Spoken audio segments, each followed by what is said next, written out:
देखिए मुंबई के अंदर एक जगह है मुंबई इंटरनेशनल क्रूज टर्मिनल, जहां से नेशनल और इंटरनेशनल क्रूज चलते हैं। तो होता क्या है कि 15 से 20 सितंबर 2021 के बीच में एनसीबी यानी कि नारकोटिक्स कंट्रोल ब्यूरो के ऑफिसर आशीष रंजन को अपने इन्फॉर्मर से कुछ टिप ऑफ मिलता है कि इस टर्मिनल के ऊपर ड्रग्स यूज होंगे 2 अक्टूबर 2021 को। और जब पता करवाया गया तो सेम डेट पे सेम जगह पे फैशन टीवी एक क्रेआक नाम का एक इंटरनेशनल इवेंट करवा रहा था कॉर्डेलिया क्रूज पे, जिसमें मायामी के इंटरनेशनल डीजे को आना था, पूल पार्टी होनी थी, अलग अलग इवेंट्स होने थे।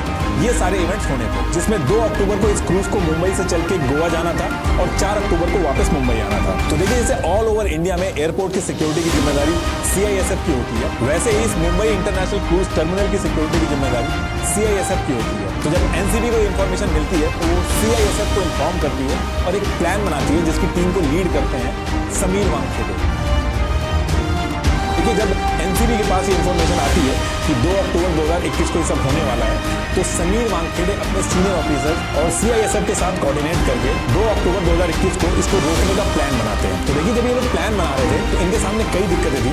एनसीबी को ये जो लोग ड्रग्स करने आ रहे थे क्रूज को, उनको रंगे हाथों पकड़ना था, लेकिन इन्फॉर्मेशन ये थी कि क्रूज जब थोड़ा दूर पे जाएगा, पार्टी वगैरह तब शुरू होगी और तभी ड्रग्स वगैरह स्टार्ट होंगे। तो बीच समुद्र में चारों तरफ से घेर के लोगों को रंगे हाथों पकड़ना इनके लिए आसान नहीं था। और अगर तो ये प्लान इन्होंने ड्रॉप कर दिया था। तो इन्होंने डिसाइड किया कि इनके 6 ऑफिसर 2-2 के ग्रुप में इस क्रूज के टिकट खरीदेंगे। सीआईएसएफ की सिक्योरिटी ऑलरेडी क्रूज पे रहेगी।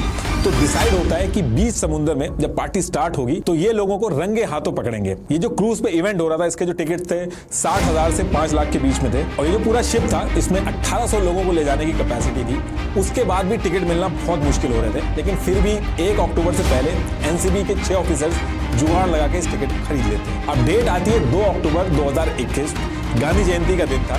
11 बजे के करीब आर्यन खान के घर मन्नत पे आर्यन खान के फ्रेंड अरबाज मर्चेंट पहुंचते हैं। ये दोनों 15 साल से दोस्त हैं। थोड़ी देर बाद ये दोनों मर्सिडीज से मुंबई इंटरनेशनल क्रूज टर्मिनल की तरफ निकलते हैं। इस गाड़ी को शाहरुख खान के ड्राइवर कोई मिश्रा करके नाम था, वो चला रहे थे, और करीब 1 बजे ये लोग टर्मिनल पे पहुंच जाते हैं।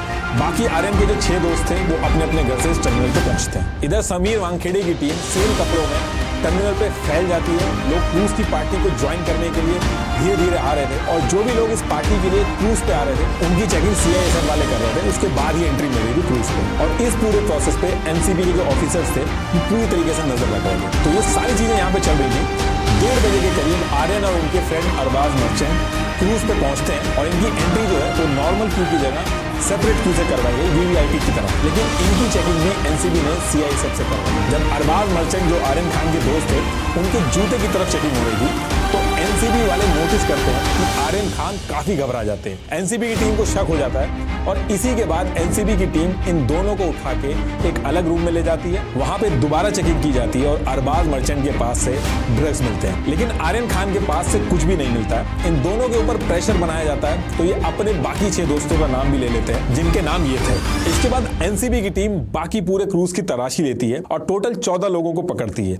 उन 14 में से 6 को उसी रात को छोड़ दिया जाता है, बाकी 8 को अपने पास रखती है। एनसीबी का जो अरेस्ट मेमो था उसके हिसाब से इन 8 ने 13 ग्राम कोकेन, 5 ग्राम एमडी, 21 ग्राम चरस, 22 पिल्स एमडीएमए की मिली थी, और 1,33,000 रुपए भी मिले थे। और ये सारे ऑपरेशन के चक्कर में जो क्रूज था वो डिले भी हो जाता। अब देखिए इस पूरे केस में आर्यन खान को एनसीबी किसी भी कीमत पे छोड़ना नहीं चाहती थी, लेकिन आर्यन खान के पास से तो ड्रग्स ही नहीं मिले थे, और ना ही उसने कंज्यूम किया था, क्योंकि पार्टी तो बाद में शुरू होने वाली थी। तो अब यहाँ से कायदा ये कहता था कि जब ड्रग्स उसके पास से मिले ही नहीं और वो ड्रग्स खरीद और बेच भी नहीं रहा था, तो सिंपल एक टेस्ट होना था, और अगर रिपोर्ट में आता कि उसने ड्रग्स लिए हैं तो वो अरेस्ट होता, नहीं तो छूट जाता, राइट। लेकिन एनसीबी यहाँ पे बहुत ही अलग चीज करती है। एनसीबी आर्यन खान तो छोड़िए, वहाँ पे किसी का भी टेस्ट नहीं कराती है, क्योंकि उनको पता था कि अगर वो टेस्ट कराएंगे तो आर्यन खान को उनको छोड़ना पड़ेगा, क्योंकि पार्टी तो थोड़ी देर बाद शुरू होने वाली थी, इसलिए वो टेस्ट नहीं कराते हैं। इसकी बजाय एनसीबी क्या करती है, आर्यन खान का मोबाइल लेती है, वो पासवर्ड नहीं बताता शुरू में, और फेस आईडी से अनलॉक करवाती है,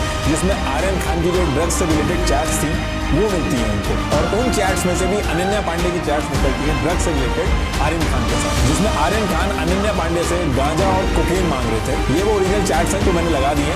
ऑफिशियल डॉक्यूमेंट में साफ नहीं दिख रही है, इसलिए अलग से लगा दिए, आप पॉज करके पढ़ लेना एक बार। इसके बाद आर्यन खान पे प्रेशर बना के पूछा जाता है, तो आर्यन खान कॉन्टिन्यूसली पहले तो रोने लगते हैं, और साथ में ये एक्सेप्ट कर लेते हैं कि वो 4 साल से ड्रग्स यूज कर रहे थे, और यूके और दुबई में भी उन्होंने ड्रग्स कंज्यूम किया। आर्यन खान के स्टेटमेंट से एनसीबी ने टोटल 20 लोगों को और पकड़ा, जिसमें से कुछ ड्रग डीलर्स भी थे, उन्होंने भी इस चीज को कंफर्म कर दिया।